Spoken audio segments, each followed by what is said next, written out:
찾으셨으면 한 절씩 교독하시겠습니다.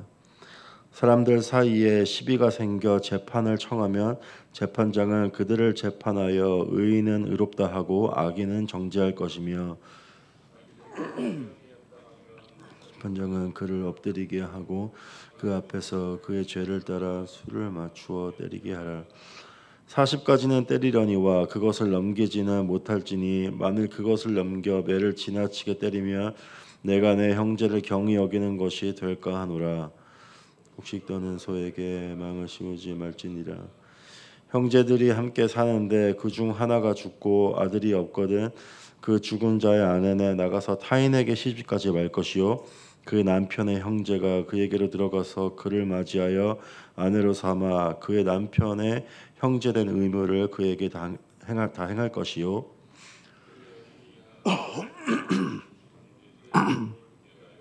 그 이름이 이스라엘 중에서 끊어지지 않게 할 것이니라.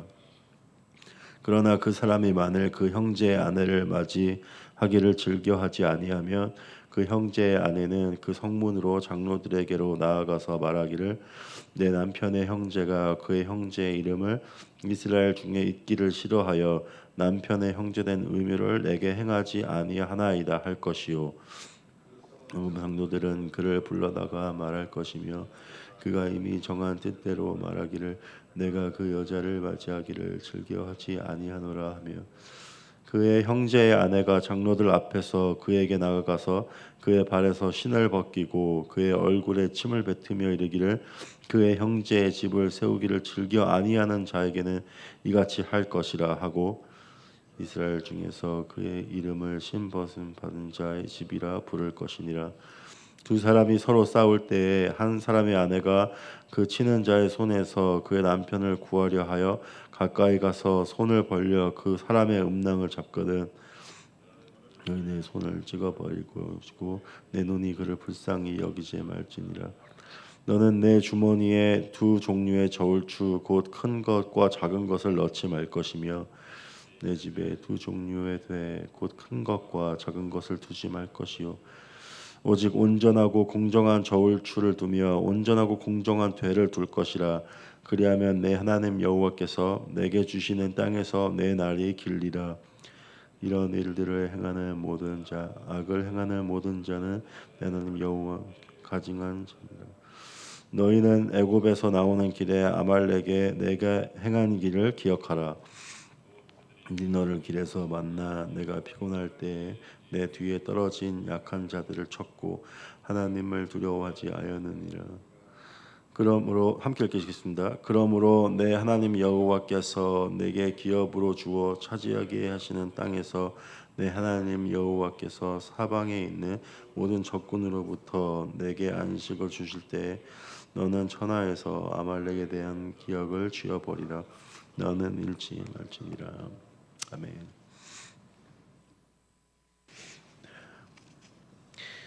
계속해서 이어지는 가나안 땅에 들어가기 전에 하나님께서 그 이스라엘 민족에게 주어 주시는 허락해 주시는 명령의 말씀들을 보면서 하나님의 명령과 어떤 법칙을 통해서 어떻게 이스라엘 민족을 이방 민족과 다른 민족의 나라 어떤 그 사회로 만들기를 원하시는지를 우리는 보게 됩니다.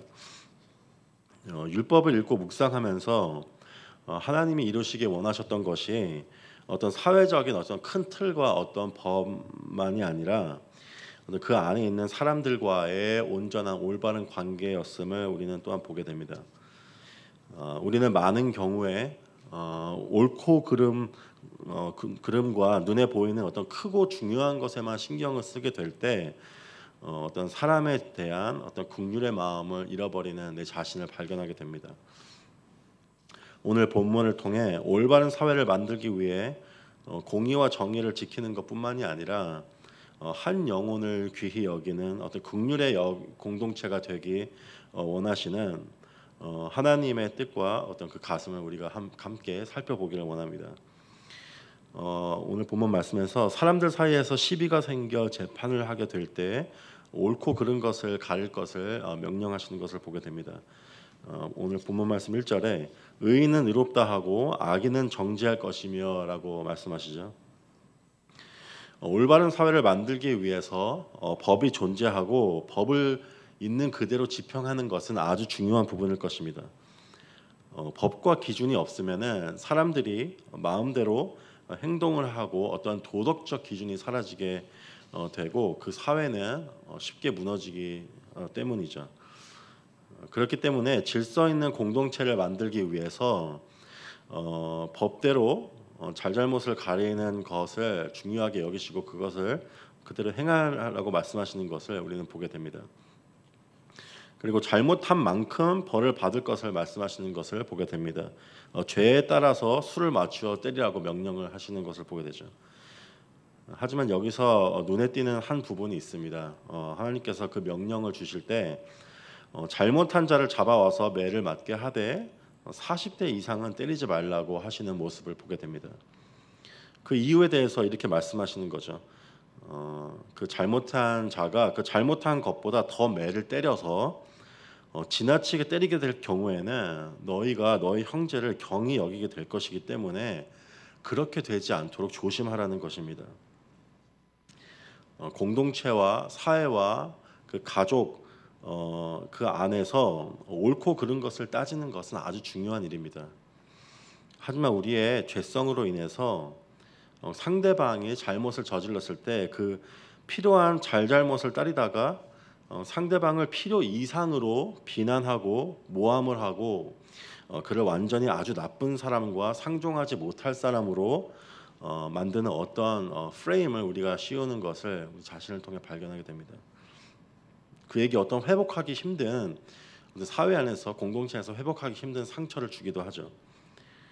그렇게 될 경우에 그 사람이 그 잘못을 저지른 사람이 그 사회 공동체에서 보호받지 못할 뿐만 아니라 그런 형제를 내 마음이 아주 하찮고 경히 여기는 마음을 내 자신이 계속해서 품게 된다는 것을 그 부분을 경고하시는 것을 보게 됩니다.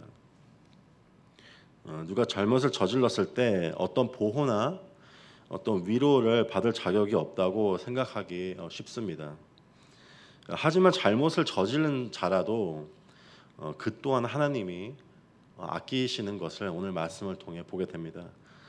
그리고 옳고 그름에 집중해 형제를 미워하게 되는 내 자신의 그 연약한 마음 또한 하나님께서 살피시고 걱정하는 모습을 우리는 보게 됩니다. 또한 형제들이 함께 사는데 결혼한 형제가 죽고 그에게 만약에 아들이 없으면은 그에게 가장 가까운 형제가 그 죽은 형제의 남은 아내에게 들어가서 형제된 의무를 다할 것을 오늘 말씀을 통해서 명령하십니다. 그리고 그가 들어가서 낳은 첫 아들은 죽은 형제의 이름을 잊게 하여서 이스라엘 중에서 이름이 끊어지지 않게 하라고 말씀하십니다. 이 말씀을 봤을 때 오늘날의 어떤 그 문화와 컬처와 우리의 그 현대적인 그 생각으로는 되게 이해하기 힘든, 납득하기 힘든 어떤 말씀이 분명합니다. 하지만 이 때에는 이 아들이 없어서 자기 이름이 그 사회 가운데서 끊어지는 것은 엄청난 수치로 여겨졌음을 우리는 이해해야 합니다. 하지만 내 형제가 결혼해서 아들이 없어 죽었다고 생각을 했을 때 그는 벌써 죽었고 그 남은 아내는 솔직히 그냥 알아서 살도록 내버려둬도 그만일 것입니다. 그를 집안에 데리고 있어서 우리 가족끼리 그를 책임져야 되는 것은 어떻게 보면은 되게 큰 짐으로 여길 수 있는 거죠. 하지만 절대 그렇게 생각하지 말고 형제를 위해서 죽은 형제를 위해서 그리고 그의 남은 아내를 위해서 들어가서 아들을 낳게 하는 의무를 다할 것을 명령하시는 것을 보게 됩니다. 룻기 마지막 부분에서 우리가 보게 되면은 그 보아스의 가까운 친족이 그 들어가서 그 룻에게 그 의무를 다하는 부분이 나오죠. 그에 들어가서 결혼을 이제 하라는 그 오퍼를 받게 되고 들어가서 이제 그 룻과 결혼하게 되는 어떤 그게 의무를 다하는 그 순간이 다가옵니다. 하지만 그는 그것을 그 의무를 거부하는 모습을 보게 됩니다. 왜 그랬을까요? 그것은 아들을 낳게 되면은 그 아들은 내 이름으로 이제 그 상속을 물려받는 아들이 아니라 내 가까운 형제의 이름으로 그 아들이 되는 거죠. 그리고 그것은 뭐냐면은 내가 가진 소유의 많은 것들, 특히 첫째 아들이라면은 내 재산의 상당한 부분을 그에게 내 이름으로 아니라 내 형제의 이름으로 다른 아들이 되는 건데 그걸 물려주어야 한다는 것이죠. 그때 그런 엄청난 경제적 손해를 내가 내 아들도 아닌데 내 형제의 아들을 위해서 봐야 되는 것이기 때문에 나는 그렇게 못하겠다고 거부하는 모습을 보게 됩니다.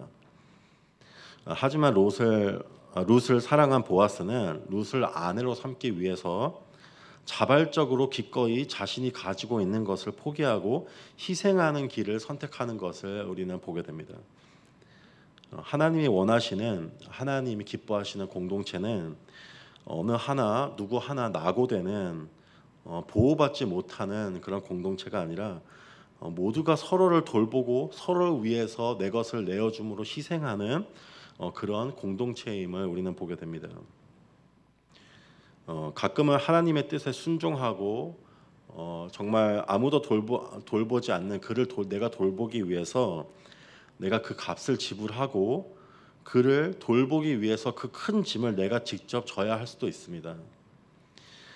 공동체를 해치고 나를 되게 괴롭게 하는 그 한 사람을 내가 그냥 버려버림으로써 내가 편해지는 길을 선택하는 것이 아니라 그를 불쌍히 여기고 사랑함으로 그 사람의 명예를 내가 직접 세워주고 부족함과 수치를 아무도 하지 않을 때 내가 먼저 나서서 가려주는 것, 그것이 하나님의 뜻임을 오늘 말씀을 통해서 보게 됩니다.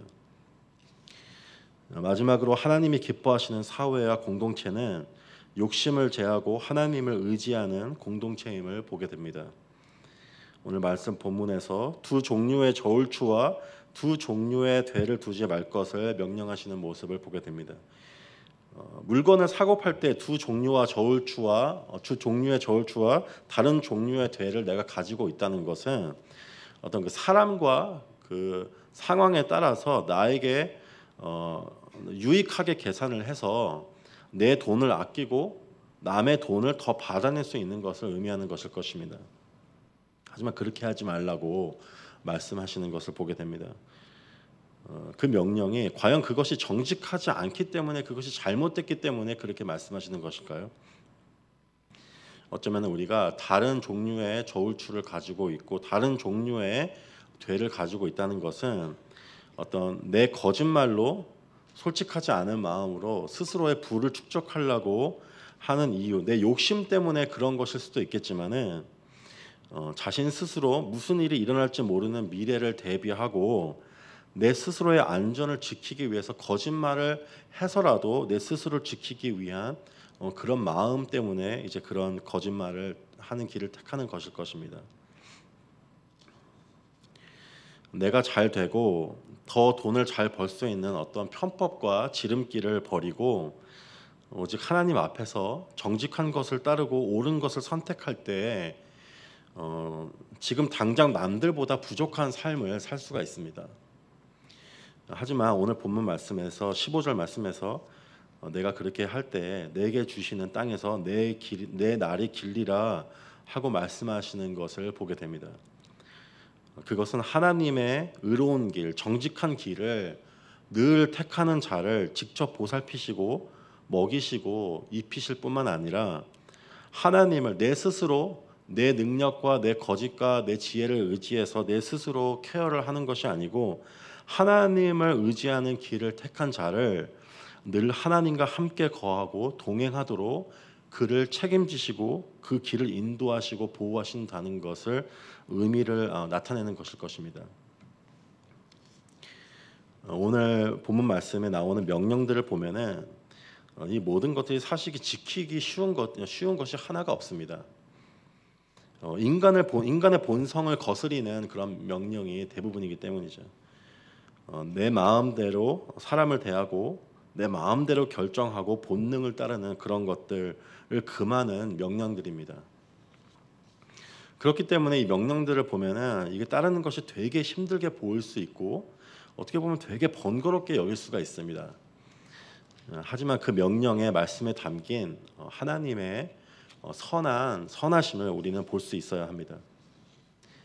세상에서 보호받을 수 없는 그냥 마음대로 때리고 버림을 받고 잊혀져도 그만인 자를 아끼시고 돌보시는 하나님의 그 마음을 우리는 보아야만 합니다. 그리고 그 돌봄을 받는 대상이 남이 아니라 내 자신인 것을 우리는 믿음으로 바라봐야 합니다. 하나님 앞에서 죄를 지은 자이고 하나님 앞에서 나를 왜 돌보주지 않습니까 하고 내세울 수 없는 그런 죄인이지만 나의 잘못으로 인해서 그 죄에 대한 대가를 받고 벌을 받다가도 내 자신이 내 마음이 너무 무너질까 또 아무런 돌봄을 받지 못해서 홀로 서지 못할까 걱정하시고 염려하시는 그 하나님의 긍휼하심을 깨달을 때 우리 또한 의로운 공동체와 하나님 보시기에 올바른 관계를 추구하면서 작은 자들 공동체 안에서 아무도 돌보지 않은 그 작은 자들을 긍휼히 여기는 그런 마음을 품게 될 것입니다. 그때 우리를 통해 공의와 긍휼로 다스리시는 하나님의 교회와 공동체와 가족을 보게 될 것입니다. 그 축복이 저와 여러분에게 그리고 우리가 속한 교회에 그리고 내가 속한 모든 공동체와 모든 관계들 가운데 임하기를 축원합니다. 기도하시겠습니다. 주님 감사합니다. 오늘 말씀을 통해서 주님께서 이루기 원하셨던 그 완전한 그 사회와 그 관계를 우리가 발견합니다.